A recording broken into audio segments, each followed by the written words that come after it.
हम पढ़ रहे हैं कक्षा 10 का विज्ञान विषय का अध्याय 1 रासायनिक अभिक्रियाएं और समीकरण। तो इस पाठ को पिछले भाग में हमने कंप्लीट कर लिया था। हमने ये अच्छे से समझ लिया था कि रासायनिक अभिक्रियाएं क्या होती है, किस तरह से इन्हें समीकरण के रूप में व्यक्त किया जाता है, समीकरण को हम किस प्रकार से संतुलित करते हैं। इसके अलावा रासायनिक अभिक्रियाओं के प्रकार के बारे में भी हमने चर्चा की थी। अब इस भाग में करेंगे हम इस पाठ के अभ्यास प्रश्न जो कि हमारी पाठ्य पुस्तिका में दिए गए हैं। तो आप जल्दी से अपने कॉपी और पेन लेकर तैयार हो जाइए। चलिए शुरू करते हैं।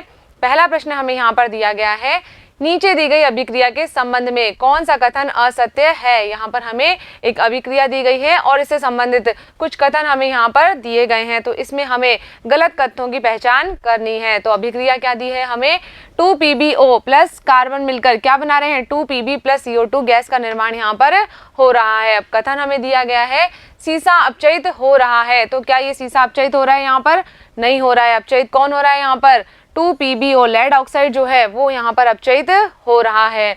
नेक्स्ट कथन दिया है हमें कार्बन डाइऑक्साइड उपचयित हो रहा है, तो कार्बन डाइऑक्साइड यहाँ पर उपचयित नहीं हो रहा है। उपचयित कौन हो रहा है, कार्बन यहाँ पर उपचयित हो रहा है क्योंकि इसके अंदर ऑक्सीजन में वृद्धि हो रही है। तो ये दोनों जो कथन है ये कैसे हो जाएंगे, यहाँ पर गलत हो जाएंगे। आगे हमें कथन दिया है कार्बन उपचयित हो रहा है, तो सही बात है, बिल्कुल कार्बन के अंदर क्या हो रहा है, ऑक्सीजन जुड़ रहा है, तो हम कहेंगे कि कार्बन का क्या हो रहा है, उपचयन हो रहा है। अगला कथन दिया है लेड ऑक्साइड अपचयित हो रहा है, ये भी बिल्कुल सही है कि लेड ऑक्साइड क्या हो रहा है, अपचयित हो रहा है क्योंकि इसके अंदर से ऑक्सीजन हट रही है, ऑक्सीजन का यहाँ पर ह्रास हो रहा है। तो यहाँ पर हमें जो विकल्प दिए गए हैं उनमें से गलत कथन वाला विकल्प कौन सा हो जाएगा, ए और बी। विकल्प एक जो है वो सही है क्योंकि यहाँ पर असत्य कथन हमें बताना है, तो असत्य कथन कौन सा हो जाएगा, ए और बी हो जाएगा। चलिए आगे बढ़ते हैं, नेक्स्ट क्वेश्चन लेते हैं।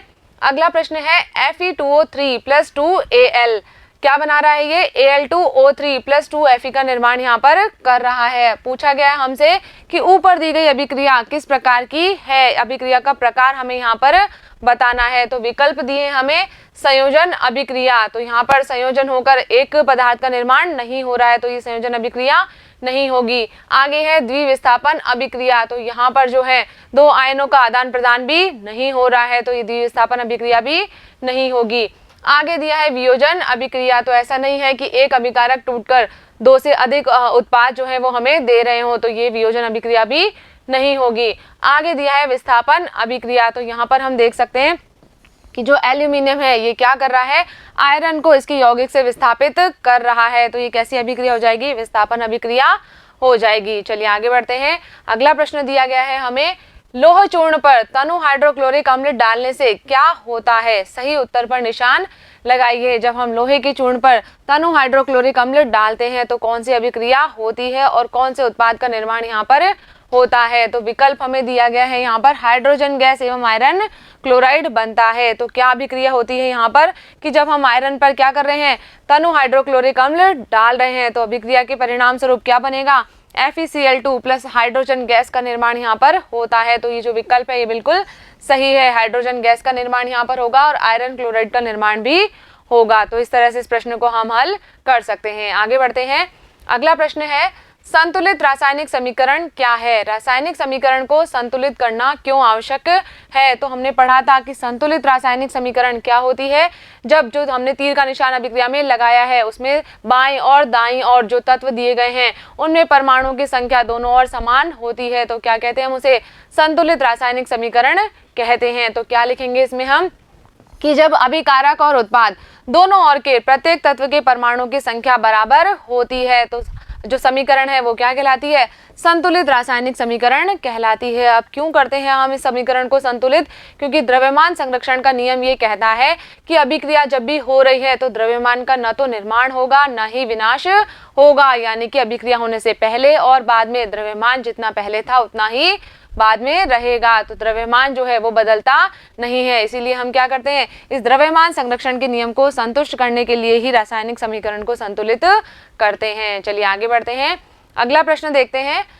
निम्न कथनों को रासायनिक समीकरण के रूप में परिवर्तित कर उन्हें संतुलित कीजिए। यहाँ पर हमें कथन के रूप में जो है रासायनिक अभिक्रिया दी है, इनका हमें समीकरण लिखना है और उसे संतुलित भी करना है। तो पहला हमें दिया है कथन, नाइट्रोजन हाइड्रोजन गैस से संयोग करके अमोनिया बनाता है। तो यहाँ पर हम अभिक्रिया लिख सकते हैं कि हाइड्रोजन और नाइट्रोजन मिलकर क्या बना रहे हैं, अमोनिया गैस का निर्माण यहाँ पर कर रहे हैं और इसे हमने संतुलित भी कर दिया है। क्या लिखेंगे हम, 3H2 प्लस N2 मिलकर क्या बना लेते हैं, 2NH3 का निर्माण यहाँ पर कर लेते हैं।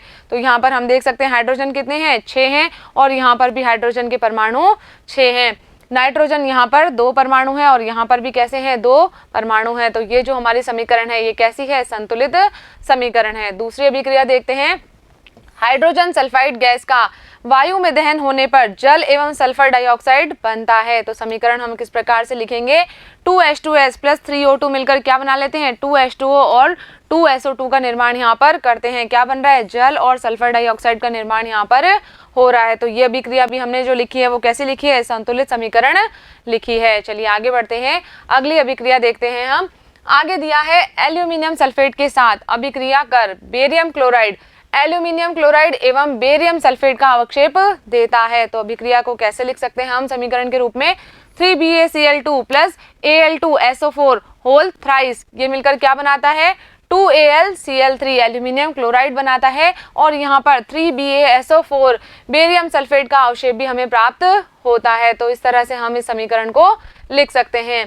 आगे हमें दी है अभिक्रिया, पोटेशियम धातु जल के साथ अभिक्रिया करके पोटेशियम हाइड्रोक्साइड एवं हाइड्रोजन गैस देती है। तो कैसे लिखेंगे इसे समीकरण के रूप में, हम लिख सकते हैं 2K प्लस 2H2O, ये मिलकर क्या बनाते हैं, पोटेशियम हाइड्रोक्साइड 2KOH का निर्माण करते हैं और इस अभिक्रिया में हाइड्रोजन गैस भी उत्पन्न होती है। तो इस तरह से इन अभिक्रियाओं को हम समीकरण के रूप में लिख सकते हैं। चलिए बढ़ते हैं हम अगले प्रश्न की ओर। अगला प्रश्न हमें दिया गया है, निम्न रासायनिक समीकरणों को संतुलित कीजिए। तो यहाँ पर हमें कुछ रासायनिक समीकरण दिए गए हैं जिन्हें हमें संतुलित रूप में लिखना है। तो पहला समीकरण हमें दिया गया है HNO3 प्लस CaOH2, ये क्या बना रहा है, CaNO3 whole twice plus H2O। तो इस अभिक्रिया को जब हम संतुलित करेंगे तो हम समीकरण को किस रूप में लिखेंगे, 2HNO3 प्लस CaOH2 और क्या लिखेंगे हम, क्या बना रहा है ये, CaNO3 whole twice plus 2H2। यहाँ पर जल के 2 अणुओं का निर्माण हो रहा है। दूसरी समीकरण देखते हैं हम, आगे दिया है NaOH प्लस H2SO4, ये मिलकर क्या बना रहा है, Na2SO4 प्लस H2O। तो जब इस समीकरण को हम संतुलित करेंगे तो क्या लिख सकते हैं हम यहाँ पर, 2NaOH प्लस H2SO4 और ये मिलकर बनाएगा Na2SO4 प्लस 2H2O, जल के 2 अणुओं का निर्माण यहाँ पर होगा। तो अब हम इसको चेक कर लेते हैं संतुलित है या नहीं है। तो यहाँ पर हम देखें सोडियम के कितने परमाणु हैं, 2 परमाणु हैं और इधर भी सोडियम के 2 परमाणु हैं। फिर हम देखें यहाँ पर हाइड्रोजन कितना है, 2 हाइड्रोजन ये हैं और 2 हाइड्रोजन इधर है, यानी कि टोटल 4 हाइड्रोजन है। तो यहाँ पर भी हम देख सकते हैं कि यहाँ पर भी हाइड्रोजन कितने हैं, 4 हैं। ऑक्सीजन की यदि हम बात करें तो ऑक्सीजन यहाँ पर कितने हैं, 2 ऑक्सीजन यहाँ पर हैं और 4 यहाँ पर है, यानी कि टोटल जो है कितने ऑक्सीजन हो गए, 6 हो गए। और इधर भी कितने हैं, 4 इधर हैं और 2 इधर हैं, तो इधर भी 6 ऑक्सीजन के परमाणु हो गए। सल्फर का 1 परमाणु यहाँ पर है और 1 परमाणु ही इधर है, यानी कि दोनों और जो है तत्वों के अंदर परमाणुओं की संख्या यहाँ पर समान है। तो ये अभिक्रिया कैसी हो जाएगी, संतुलित हो जाएगी। चलिए आगे बढ़ते हैं, अगली रासायनिक समीकरण देखते हैं हम। आगे दिया है NaCl प्लस AgNO3, ये मिलकर क्या बना रहा है, AgCl प्लस NaNO3। तो इसको यदि हम देखें तो ये जो समीकरण हमें दिया है ये संतुलित रूप में ही है। हम देख सकते हैं यहाँ पर भी Na 1 है और यहाँ पर भी Na 1 है, इसी तरह Ag यहाँ पर 1 है तो यहाँ पर भी 1 है। और क्लोराइड आयन की अगर हम बात करेंगे तो क्लोरीन भी क्या है, दोनों तरफ 1 ही है। तो इस तरह से ये जो समीकरण है ये पहले से ही हमें संतुलित रूप में दी गई है। आगे देखते हैं, नेक्स्ट है BaCl2 प्लस H2SO4, ये मिलकर क्या बना रहा है, BaSO4 प्लस HCl। तो इसे जब हम संतुलित करेंगे तो क्या लिखेंगे, BaCl2 प्लस H2SO4 और ये मिलकर क्या बनाएगा, BaSO4 प्लस 2HCl। तो यहाँ पर ये अभिक्रियाएं जो है वो हमने संतुलित रूप में लिख दी है। आगे बढ़ते हैं, अगला प्रश्न लेते हैं। आगे दिया गया है, निम्न अभिक्रियाओं के लिए संतुलित रासायनिक समीकरण लिखिए। यहाँ पर हमें जो है अभिक्रियाएं दी गई है और इनकी हमें संतुलित रासायनिक समीकरण लिखनी है। तो बिल्कुल लिख सकते हैं हम, यहाँ दिया है हमें कैल्शियम हाइड्रोक्साइड, तो इसे हम क्या लिख सकते हैं, CaOH2 plus carbon dioxide CO2, ये मिलकर क्या बना रहे हैं, कैल्शियम कार्बोनेट और जल का निर्माण यहाँ पर कर रहे हैं। तो इस तरह से हम इसे समीकरण के रूप में लिख सकते हैं। आगे दी है अभिक्रिया हमें जिंक प्लस सिल्वर नाइट्रेट, ये मिलकर क्या बना रहे हैं, जिंक नाइट्रेट प्लस सिल्वर बना रहे हैं। तो हम लिख सकते हैं Zn प्लस 2AgNO3, ये मिलकर क्या बना लेंगे, ZnNO3 whole twice plus 2Ag का निर्माण यहाँ पर हो जाएगा। आगे देखते हैं, अगली अभिक्रिया हमें दी गई है एल्यूमिनियम प्लस कॉपर क्लोराइड, ये मिलकर क्या बनाते हैं, एल्यूमिनियम क्लोराइड प्लस कॉपर का निर्माण यहाँ पर होता है। तो हम देखें 2Al प्लस 3CuCl2 इसे हम लिख सकते हैं, और ये मिलकर क्या बना रहे हैं, 2AlCl3 प्लस 3Cu का निर्माण यहाँ पर हो रहा है। नेक्स्ट दिया गया है barium chloride plus potassium sulphate, ये मिलकर क्या बनाएंगे, barium sulphate plus potassium chloride का निर्माण यहाँ पर होता है। तो समीकरण के रूप में हम कैसे लिखेंगे इसे, BaCl2 प्लस K2SO4, ये मिलकर क्या बना लेते हैं, BaSO4 प्लस 2KCl यहाँ पर बनाते हैं। तो इस तरह से हमारा ये प्रश्न यहाँ पर कंप्लीट हो गया। आगे बढ़ते हैं। अगला प्रश्न हमें दिया गया है, निम्न अभिक्रियाओं के लिए संतुलित रासायनिक समीकरण लिखिए एवं प्रत्येक अभिक्रिया का प्रकार भी हमें यहाँ पर बताना है कि अभिक्रिया जो है वो कौन से प्रकार की है।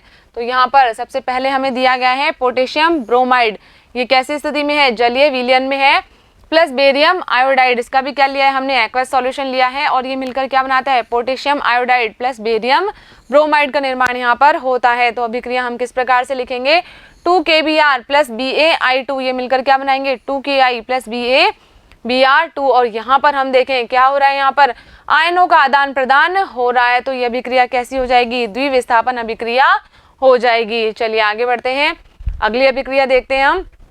नेक्स्ट है जिंक कार्बोनेट प्लस, ये क्या बना रहा है, जिंक कार्बोनेट वियोजित होकर जिंक ऑक्साइड और कार्बन डाइऑक्साइड का निर्माण कर रहा है। तो इस अभिक्रिया को देखकर ही हम समझ सकते हैं कि एकल अभिकारक मिलकर क्या बना रहा है, दो उत्पाद बना रहा है। तो ऐसी ये अभिक्रिया क्या कहलाएगी, वियोजन अभिक्रिया कहलाएगी। तो समीकरण के रूप में हम लिखेंगे इसे ZnCO3, ये क्या बना रहा है, टूटकर ZnO प्लस CO2 का निर्माण यहाँ पर हो रहा है, जिंक ऑक्साइड और कार्बन डाइऑक्साइड का निर्माण हो रहा है। तो कैसी अभिक्रिया हो जाएगी, ये वियोजन अभिक्रिया हो जाएगी।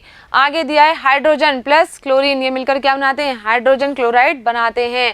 अब ये अभिक्रिया क्या है, संयोजन अभिक्रिया है, क्योंकि यहाँ पर दो अभिकारक मिलकर जो है एकल उत्पाद का निर्माण कर रहे हैं। तो कौन सी अभिक्रिया होती है, संयोजन अभिक्रिया होती है। समीकरण के रूप में व्यक्त करें तो लिखेंगे हम H2 प्लस Cl2, ये मिलकर क्या बनाते हैं, 2HCl बनाते हैं, और कैसी अभिक्रिया हो जाएगी, ये संयोजन अभिक्रिया हो जाएगी। चलिए आगे बढ़ते हैं, अगली अभिक्रिया देखते हैं। मैग्नीशियम प्लस हाइड्रोक्लोरिक अम्ल, ये क्या बना रहे हैं, magnesium chloride plus hydrogen gas का निर्माण यहाँ पर हो रहा है। कैसे लिखेंगे इसका समीकरण, Mg प्लस 2HCl, ये क्या बना रहे हैं मिलकर, MgCl2 प्लस H2 का निर्माण यहाँ पर हो रहा है, हाइड्रोजन गैस यहाँ पर बन रही है। और ये कैसी अभिक्रिया हो जाएगी, विस्थापन अभिक्रिया हो जाएगी। मैग्नीशियम ने क्या किया, यहाँ पर इस हाइड्रोजन को विस्थापित कर दिया है और खुद इसके स्थान पर आकर बैठ गया है। तो कैसी अभिक्रिया हो जाएगी, विस्थापन अभिक्रिया हो जाएगी। चलिए आगे बढ़ते हैं, अगला प्रश्न देखते हैं हम।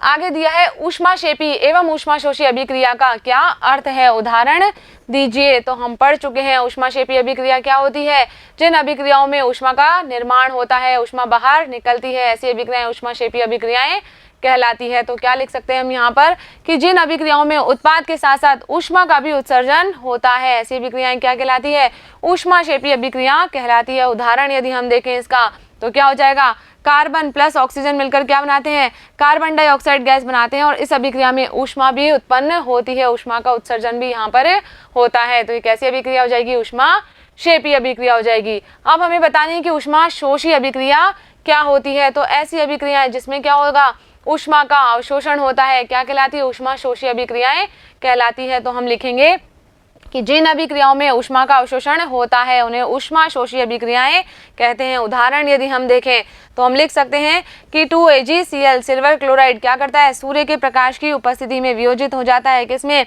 2Ag प्लस Cl2 में। तो यहाँ पर सूर्य का प्रकाश क्या कर रहा है, ऊष्मा दे रहा है, यानी कि इस अभिक्रिया में ऊष्मा अवशोषित हो रही है। तो ये कैसी अभिक्रिया हो जाएगी, ऊष्माशोषी अभिक्रिया हो जाएगी। चलिए आगे बढ़ते हैं, अगला प्रश्न हमें दिया गया है, श्वसन को ऊष्माक्षेपी अभिक्रिया क्यों कहते हैं, वर्णन कीजिए। तो बच्चों हमने पढ़ा था श्वसन क्या है, एक ऊष्माक्षेपी अभिक्रिया है। श्वसन की प्रक्रिया में क्या होता है, ऊष्मा उत्पन्न होती है, इसलिए हमने क्या कहा है, इसे ऊष्माक्षेपी अभिक्रिया कहा है। क्या लिखेंगे इसमें हम कि श्वसन की प्रक्रिया में ग्लूकोज क्या करता है, कोशिकाओं में उपस्थित ऑक्सीजन के साथ में मिलकर हमें ऊर्जा प्रदान करता है, यानी कि इस अभिक्रिया में ऊर्जा उत्पन्न हो रही है। तो इसीलिए हम क्या कहते हैं, इसे ऊष्माक्षेपी अभिक्रिया कहते हैं। समीकरण के रूप में हम इसे व्यक्त कर सकते हैं, C6H12O6, ये क्या करेंगे, ऑक्सीजन के साथ में अभिक्रिया करके किसका निर्माण करेंगे, कार्बन डाइऑक्साइड गैस, जल और ऊर्जा का निर्माण यहाँ पर करते हैं। तो इस अभिक्रिया में क्या हो रहा है, ऊर्जा उत्पन्न हो रही है। तो इसीलिए हम कह रहे हैं कि ये कैसी प्रक्रिया है,